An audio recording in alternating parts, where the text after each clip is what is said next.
Доброго здоровьячка, хунту и хунтубары. Мы из Украины. Открываю сегодня новости, что вижу первым сообщением. СБУ разоблачила агентов РФ в Кабмине и Торгово-промышленной палате Украины. Да ладно, думаю. Да неужели? Консервы найдены, опознаны и понесут теперь заслуженное признание, а за ними потянется и весь консервный цех? Слава СБУ? Да. Но нет. Не те консервы, о которых вы подумали, не с нашим пока счастьем. Но сам факт и правда имеет место быть. Я даже их внешность показываю, ибо это открытая информация с сайта СБУ. Ссылку дам в первом комментарии. СБУ и правда заявила, что разоблачила агентов, которые действовали в интересах России в Кабмине и Торгово-промышленной палате Украины. Агенты были обезврежены контрразведкой СБУ в ходе многоэтапной спецоперации, в результате которой был задержан заведующий отделом секретариата Кабмина и руководитель одной из дирекций Торгово-промышленной палаты. Чиновники передавали стране-агрессору информацию от состояния обороноспособности до обустройства госграницы и персональных данных украинских правоохранителей. В зависимости от секретности и значимости переданных врагу данных, россияне платили агентам за информацию от $2000 до 15. Чиновник Кабинета министров был завербован в 2012 году во время поездки в Россию. Передачу данных спецслужбам России он проводил через связного, одного из сотрудников Торгово-промышленной палаты, который пользовался зашифрованными каналами связи для отправки данных российским кураторам. Имена героев не называются, только позывные. Хотите, если гляньте там видос, но, народ, тут же что важно. Во-первых, СБУ у нас таки есть. Во-вторых, они работают. Лично меня это радует. Также меня радует сегодняшний инсайт из Донецка. Наконец-то появилась связь, а с ней подтверждение радостных новостей. Шашлычные и гриль-бары россиянцев были не просто точно и точечно пополнены, а ювелирно точно. Оставшиеся плохими орки просто ах, как мастерски все сделано, они говорят. Ну и, конечно же, они не могут поверить, что это работа ЗСУ. Говорят, что не иначе это американцы. Подождите, это только начало. Готовьтесь к продолжению шашлыков. Вам еще много чего заготовлено. А после большого привета от ЗСУ по буровым установкам в 150 километрах от Крыма у россиянцев и оккупационной администрации в аннексированной АР Крым фиксируется паника. И все потому, что для верующих в Роспропаганду этот удар в подсознание. Удар по мифу о всемогуществе Российской Федерации. Крымский мост? Репетиция? Предупреждение? Да какая разница? Можем!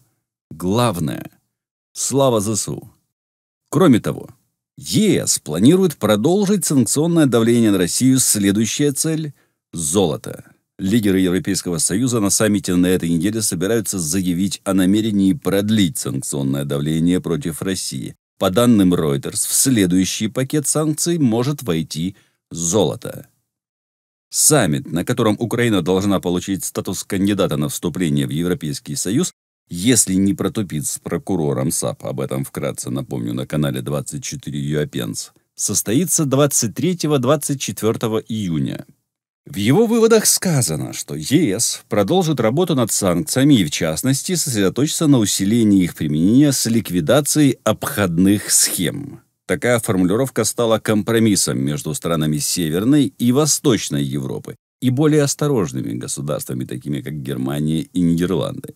Первые требовали прямо заявить, что ЕС готовит 7-й пакет санкций, а вторые предлагали заняться имплементацией мер, которые уже были объявлены. Поэтому удалось наработать компромиссную формулировку, в которой намекается на возможность новых санкций, но не говорится прямо, что ЕС разрабатывает 7-й пакет. И хотя новый пакет пока, конечно же, не готовится, в ЕС продолжается работа по определению секторов, по которым можно было бы нанести хук. Одним из них может стать российское золото.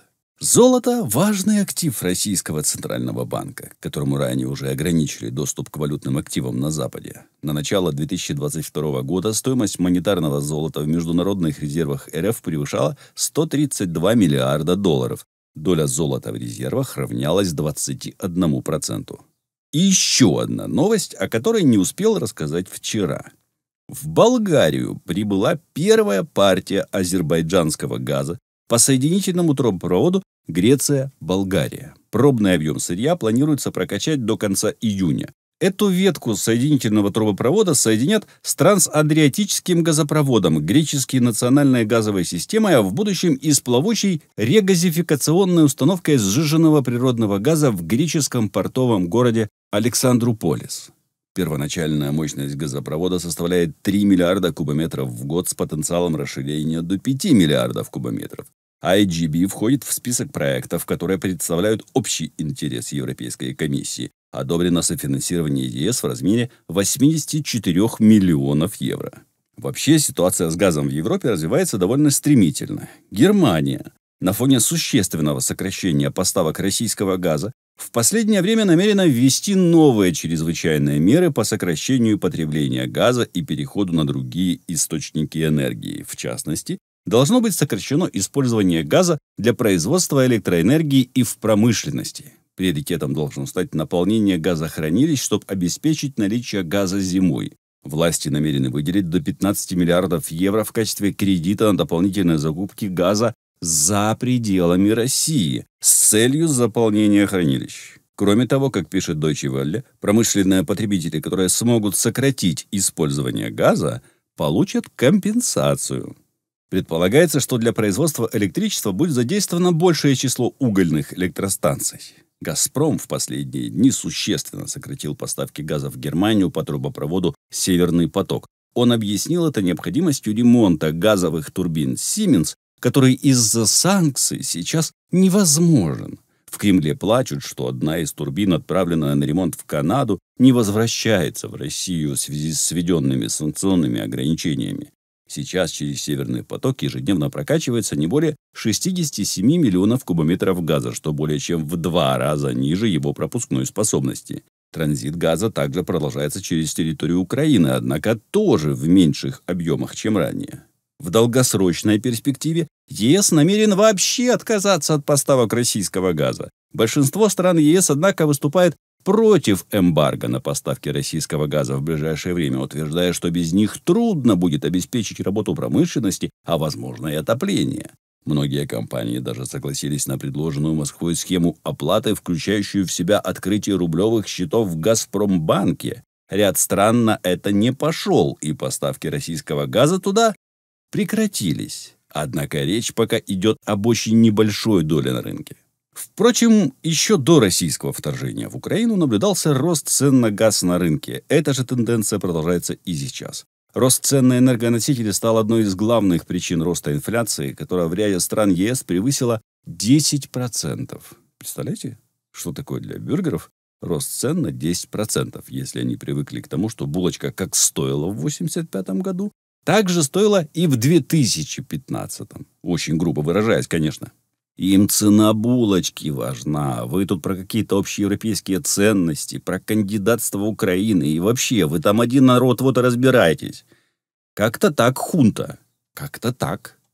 Тем не менее, Путин начнет распродавать госзапасы драгоценных камней и металлов. Дума разрешила Путину распродавать госзапасы драгоценных камней и металлов, не спрашивая ни у кого разрешения на это. Президент России и правительство смогут реализовать любые объемы запасов Гохрана для удовлетворения экстренных потребностей государства. Ранее закон требовал, чтобы продажи Госфонда закреплялись в законе о федеральном бюджете. Любые сделки сверх изначального лимита требовали правки закона, а также решения президента на основании мотивированного представления премьер-министра. Поправки, принятые Думой, освобождают президента от необходимости запрашивать разрешение парламента на дополнительный объем продаж. Их цель – возможность принятия оперативных решений при чрезвычайных ситуациях. Гохран, созданный в 1920 еще году для хранения царских драгоценностей, золота церкви и имущества, изъятого у частных лиц, по сей день выполняет функции хранения драгоценных металлов и камней, главным образом алмазов, в собственности у государства. Аналитики ВТБ Капитала оценивали в 1,1 миллиарда долларов стоимость одних только алмазов, накопленных в фонде за последние 13 лет. Мы имеем возможность наблюдать развал и распродажу крупнейшей империи в последние времена. И наша обязанность досмотреть этот сериал до конца, увидеть the end и не допустить повторения. Слава Україні! Слава ЗСУ! Ставайте донаторами Пенса, підпишіться і передивіться ролик на другому каналі 24UA Pence. Зробіть і тут, і там червону пімпочку сіренькою, потім тицніть дзвоника, виберіть всі нагадування, бо більшу частину доходу каналу Пенс відправляє на перемогу, тож це і буде ваш вклад в перемогу України.